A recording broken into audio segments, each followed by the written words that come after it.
Dhule police मुख्यालयात खड्डा खोदून 19 लाखांहून अधिकचा अंमली पदार्थ नष्ट, 12 गुन्ह्यांतील गांजा, अफू बोंडे आणि कोडीन बाटल्यांचा समावेश.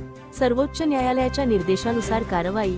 धुळे जिल्हा पोलीस दलाने विविध गुन्ह्यांमध्ये जप्त केलेला सुमारे 19,57,640 रुपये किमतीचा अंमली पदार्थांचा साठा कायदेशीर प्रक्रियेचे पालन करून नष्ट केला आहे.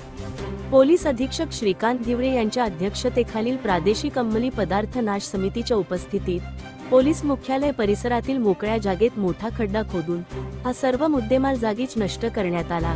यामध्ये जिल्ह्यातील विविध पोलीस ठाण्यांमध्ये दाखल असलेल्या एकूण 12 गुन्ह्यांतील गांजा व भांग, अफूची बोंडे आणि कोडीन फॉस्फेटच्या बाटल्यांचा समावेश होता.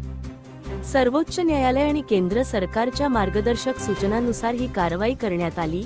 अंमली पदार्थ नाश समितीचे अध्यक्ष तथा पोलीस अधीक्षक श्रीकांत धिवरे, राज्य उत्पादन शुल्क विभागाच्या अधीक्षक स्वाती ठाकरे, तहसीलदार अरुण शेवाळे यांच्यासह न्यायवैद्यक प्रयोगशाळेच्या अधिकाऱ्यांनी प्रथम गुन्ह्यांच्या कागदपत्रांची आणि मुद्देमालाची पडताळणी केली. त्यानंतर सार्वजनिक बांधकाम विभागाच्या अधिकाऱ्यांच्या उपस्थितीत पंचनामा करून हा सर्व साठा नष्ट करण्यात आला. स्थानिक गुन्हे शाखेचे पोलीस निरीक्षक श्रीराम पवार आणि त्यांच्या पथकाने ही संपूर्ण प्रक्रिया यशस्वीरित्या पार पाडली. धुळे क्राईम न्यूज साठी अब्दुल रहमान मलिक, धुळे.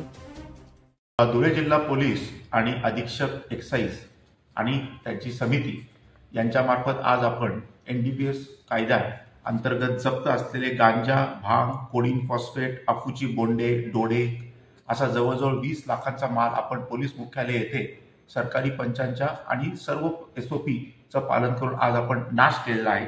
त्याच्यामध्ये गांजा जवळजवळ आपल्याकडे 8,60,000चा गांजा आहे. अफूची बोंडे जवळजवळ 10 लाखाच्या वर आहेत आणि गुंगीकारक औषध म्हणजे कोडीन फॉस्फेट जे आहे ते जवळजवळ 80,000चा आहे. असा एकूण 20 लाखाचा माल आपण सर्व प्रक्रिया करून कायदेशीर प्रक्रिया पूर्ण करून आज आपण नाश केलेला आहे.